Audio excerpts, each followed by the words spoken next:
بسم الله الرحمن الرحيم. السلام عليكم واهلا بكم. ازيكم يا شباب؟ يا رب تكونوا بخير.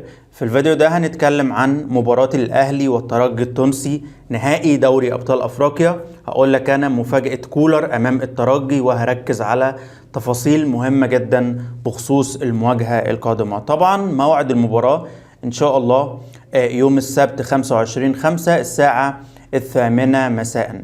نتيجة مباراة الذهاب انتهت 0-0 في مواجهة كانت متوسطة جدا جدا على المستوى الفني، يعني ما شفناش أداء جيد من الأهلي أو الترجي التونسي. مباراة الإياب صعبة برضو، خلي بالك.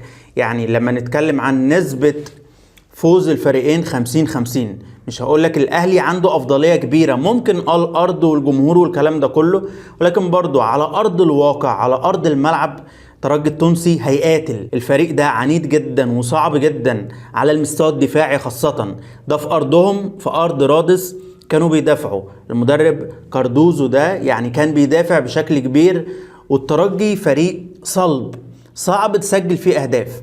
فلو انت مفكر الماتش سهل، لا مش سهل يا جماعة، يعني الماتش صعب وهتشوف الكلام ده.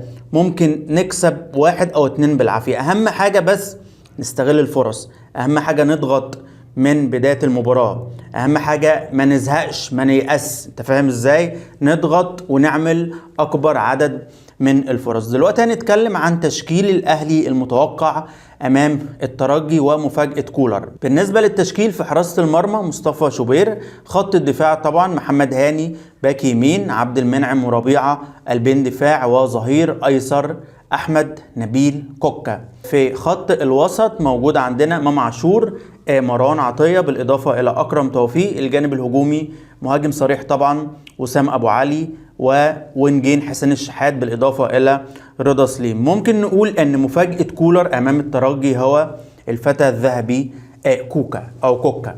كوكا شباب لاعب جيد جدا، يعني نشيط قوي اجريسيف، عنده الحلول وعنده المهارات. يعني هو بيلعب برجله الشمال، شارك قبل كده في مركز الظهير الايسر باك ليفت مكان علي معلول. طبعا معلول ربنا يشفيه، يعني هو هيغيب عن النادي الاهلي 4 أو 5 شهور، وبالتالي لازم كولر يحضر بديل. شفنا كريم فؤاد امام الترجي في ماتش الذهاب، نزل مكان علي معلول، ولكن الصراحة كريم ما كانش جيد خالص في المركز ده، وواضح انه يعني مش مؤثر او مش فعال في مركز الظهير الايسر بالشكل الكبير.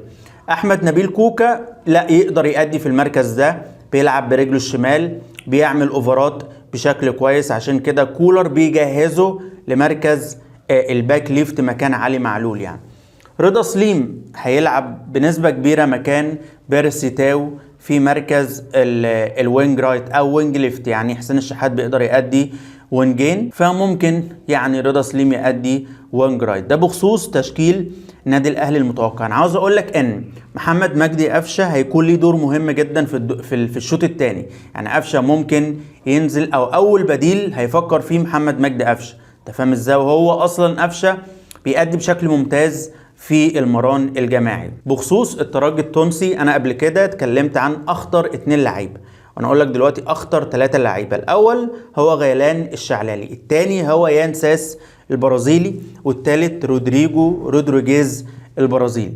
بص، مفتاح اللعب عند الترجي في الثلث الهجومي هو يان ساس. يعني يان ساس ده لاعب برازيلي مهاري جدا، بينزل يستلم، عنده رؤية، عنده الفيجن، بيعرف يوزع لعب مهاري، وعنده الحل. انت فاهم؟ يعني بيقف على كورته، بيباصي، بيعمل سيروهات، بيسجل، بيشوط، بيعمل كل حاجة. هو ده العقل المفكر بالنسبة للترجي التونسي، هو ده مفتاح لعب كبير. لو النادي الاهلي قفل عليه خلاص كده انت قفلت على 80% من خطورة الترجي التونسي. بالنسبة رودريجو ايضا لاعب برازيلي مهاجم 9، محطة قوية جدا وبيقدر يسجل اهداف، بيلعب براسه بيشوط. فهم دول اخطر 2 لعيبة تهيألي، يان ساس بالاضافة الى رودريجيز المهاجم البرازيلي، يجي بعد منهم غيلان الشعلالي. طبعا الترجي التونسي هيلعب على كورتين او طريقتين. الترجي التونسي اكيد هيدافع قدام النادي الاهلي، اكيد. ده هم بيدافعوا او دافعوا قدام النادي الاهلي في رادس في تونس، فهم لما يجوا القاهره اكيد هيلعبوا الجيم الدفاعي اللي هم بيعتمدوا عليه بشكل كبير. يعني هيعتمدوا على الهجمات المرتدة السريعة المنظمة بالإضافة إلى الكرات الثابتة. خلي بالك في لعيبة كتير عند الترجي التونسي بيجيدوا لعب الكرات الرأسية، وهم أصلا في العادي بينفذوا الهجمة المرتدة بشكل مثالي.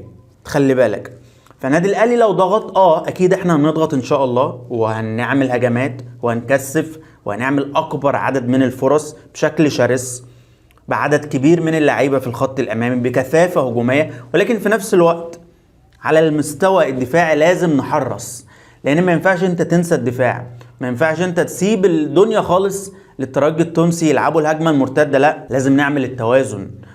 انت هتضغط ولازم نضغط ولازم نأدي ولازم يعني يكون عندنا الدوافع الكبيرة ان احنا نكسب ونسجل اهداف ان شاء الله في القاهرة. بس على الجانب الاخر نركز برضو في الجانب الدفاعي. يعني بالنسبة لفوز نادي الزمالك بالكونفدرالية، طبعا بحب اقول مبروك لنادي الزمالك، يعني فريق مصري كسب بطولة قارية افريقية. خلي بالك الفوز ده يعني بيضغط على النادي الاهلي، بيعمل لود على النادي الاهلي. انت فاهم؟ يعني الزمالك كسب نهضة بركان في الكونفدرالية، انت محتاج تكسب الترجي التونسي عشان الزمالك ده فريق مصري والاهلي فريق مصري، ونقابل بعض ان شاء الله في السوبر، وان شاء الله النادي الاهلي يكسب الترجي الاول، نكسب دوري ابطال افريقيا، وبعد كده نكسب السوبر الافريقي لو ربنا سهل. يعني في كل الاحوال احنا بندعم النادي الاهلي، في كل الاحوال احنا واقفين ورا لاعبتنا والجهاز الفني. 11 راجل مقاتل داخل ارض الملعب، 11 راجل يعني هيعمل اللي عليه ان شاء الله. مش بنخاف على نفسنا يعني في ارض الملعب، تفهمين نفسك كل النجيلة ده، يعني الكلام مش محفوظ ولكن فعلا بالدم بالروح. افريقيا مش هتروح، محتاجين نكسب البطولة دي اكيد. نادي الاهلي بذل جهد كبير، وصلنا للنهائي. الترجي ما كانش مرشح خالص، ولكن المدرب اللي هو كاردوزو ده يعني عمل انقلاب فني كده عند الترجي التونسي، وقدر يطور من الاداء وقدر يوصل وقدر يكسب سان داونز رايح جاي 2-0 قدام النادي الاهلي، خصم عنيد وخصم قوي جدا. نركز على استغلال الفرص ونركز في كل كوره، نعمل اكبر عدد من الفرص. محمود كهربا ان شاء الله ممكن يكون له دور في الشوط الثاني، وسام ابو علي، حسين الشحات، رضا سليم، امام عاشور محتاج يشوط. يكون عندنا اكتر من حل في الخط الامامي. لازم بقى سلاح التسديد ده نستغله بشكل كبير. لازم نركز برضو في الكرات الثابته عشان ان شاء الله نسجل في الترجي التونسي ونكسب البطوله بامر الله بالدم بالروح. افريقيا مش هتروح يا صاحبي، صدقني مش هتروح. بس بكده نكون وصلنا للنهايه. متنساش تعمل لايك وشير ومتابعه، وقول لي بقى رايك في التعليقات وتوقعاتك كمان. يعني توقعاتك كام الاهلي هيكسب كام؟ ان شاء الله الاهلي هيكسب بامر الله. شكرا ليكم، السلام عليكم.